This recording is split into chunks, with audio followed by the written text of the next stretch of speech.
ne dañu am myopathie de Duchenne rôle spécialiste bi sachant que comme ni ko Aïdara waxee tel góor am na ko beneen góor mën na ko am 50% des garçons mën nañu am feebar bi da nga gis ku vivre gis taaw bi am ko troisième bi am ko cinquième bi am ko donc prévention bi nga mën a def mooy par exemple sensibiliser xamal ni couple bi que maladie bi c'est une maladie héréditaire et que c'est porté par X et que 50% sa góor yi mën nañ koo am mais dans ce cas là tey su defee échographie lors d'une grossesse ñu ne ko doom bu góor nga am kooku lu muy def est-ce que dafay ne day avorter donc c'est des choses yoo xam ne en réalité tu laisses venir comme ça parce que xamoo góor bii ñëw est-ce que dina normal du normal sachant que PMU la rek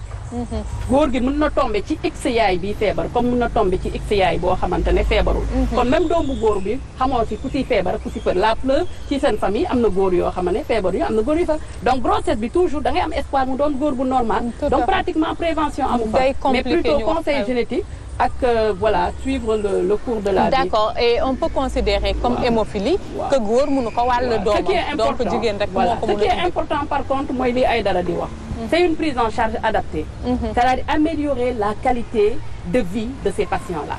parce que si vraiment ils disposent de tout le nécessaire pour leur prise en charge comme ni ñu koy defee Europe et autres je pense que ñii dinañu mën a am ay activités professionnelles yoo xam ne mën nañ ci liggéey par exemple tey moom moo ngi ci ay activités am keneen ak keneen dina am leneen donc c'est ça c'est le suivi c'est que ñu am un centre de rééducation et d'adaptation parce que c'est pas je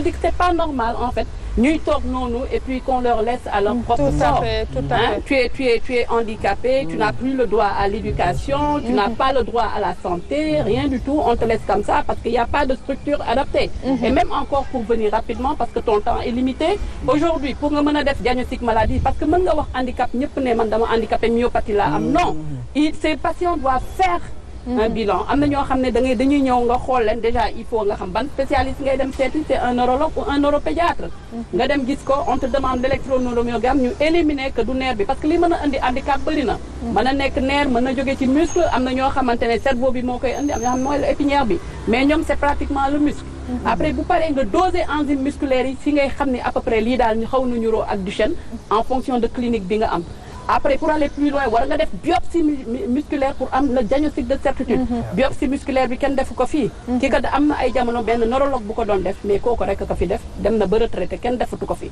cela veut dire que même diagnostic bi c'est limité établir le diagnostic c'est compliqué de le faire au Sénégal et après voilà suite bi diagnostiquer prendre en charge donc loolu mooy problématique bi. ok yéen aussi ay neurologue ngeen feebar bi mu ngi fi xale yi koy am ñu ngi fi yéen aussi baax na ngeen def benn plaidoyer rek pour ñoom vraiment pour ñu mun leen a jàppale par rapport ak conditions yi nga xam ne ñu ngi koy dund par rapport à la maladie ci benn plateau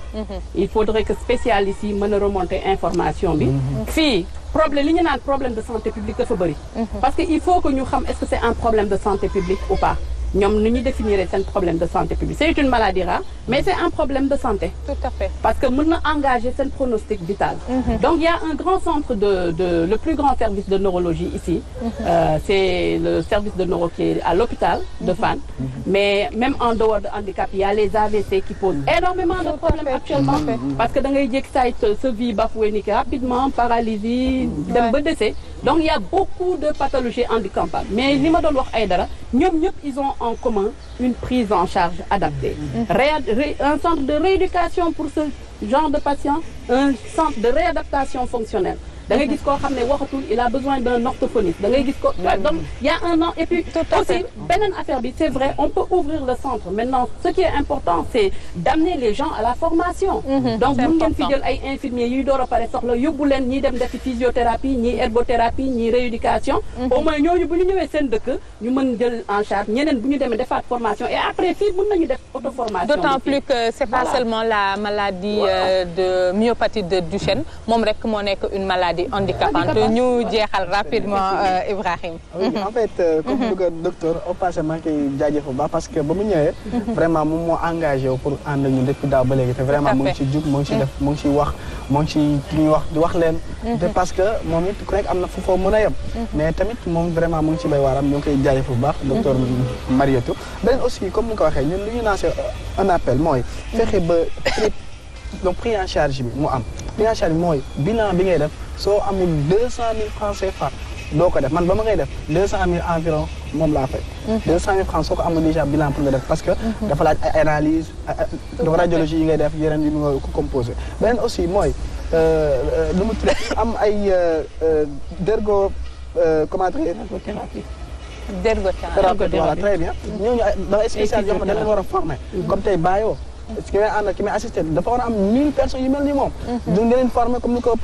professeur wax il faut tamit ñu am ay ñoo xam ne dañ leen di former ci loolu dama ay spécial aussi yoo xam ne dañ leen di yóbbu ay séminaire uniquement pour former leen su ko defee au moins centre boobu dina am innovation tamit ma lancer un appel même dans bi nga xamante ne moom laa session keroog doomam bi actuellement pour moi moyen pour ñu def consultation c'est un big problème déjà di 200 000 francs CFA rek moo ko tëj est-ce que 200 francs ñëpp ko am kon ça veut dire que soo ko amee amoo moyen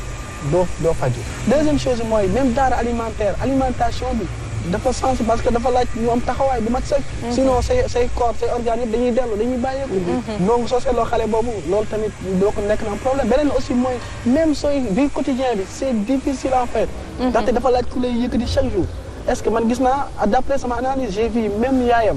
ñoom dañuy dem ba benn moment seen muscle yi dañuy xaw a wàññeeku man sama yaay je donne un exemple moom tey moo may jàppale mooy sama assistant numéro 1 mais tey am na benn moment day dem ba muscle yi kattan bi dafay day wàññeeku est-ce que ñun léegi nag ñooñu il faut ñu préparer c'est difficile léegi loolu rek stress bi rek rey na doomu aadama non c'est pas évident dañ naan centre de séjour rek moo baax ci ñoom donc loolu laa li may lancer un appel rek mooy surtout ak kinésithérapie bi aussi bi ñuy def dafa am solo parce que il faut ñu def séance de kinési est-ce que 5 000 francs 10 000 15 000 ñëpp ko am kon loolu prise en charge c'est obligation surtout beneen aussi mooy physiologue ak dédication respiration surtout respiratoire surtout c'est-à-dire comme ni ko docteur waxee il faut ñuy améliorer seen système oxygène bi parce que nit ki dafa war a di nooyi est-ce que loolu ñëpp a xam nan la ñuy mën a jàmbaarloo ak loolu est-ce que xam nañu même ñu bëri man sax dama naan parfois donc nit ki war nga naan ndox bu xaw a bëri ndox bu bëri parce que tamit il faut ñu même docteurs yi ñu jàppale ñu ci loolu yenn stratégie lañu mën a amee ak comme moyen ñëwagu fi te amaguñu ay engagement kon loolu il faut ñu am ay système de clan numéro 1 clan bi en tout cas maa ngi lancé un appel encore une fois donc Bougane laa si njëkkee mooy suñu directeur déjà maa ngi xam naa il sera très sensible ñu ngi koy woo ci centre de rééducation bi ak aussi pris en charge yan moyens la ñu mën a am au moins ren suñu jël ñëpp en charge ñu jël patients yi jël 50aine jeunes yooyu année bi ñu mën a am faju normal. et c'est un minimum c'est un minimum c'est un minimum et puis leneen lu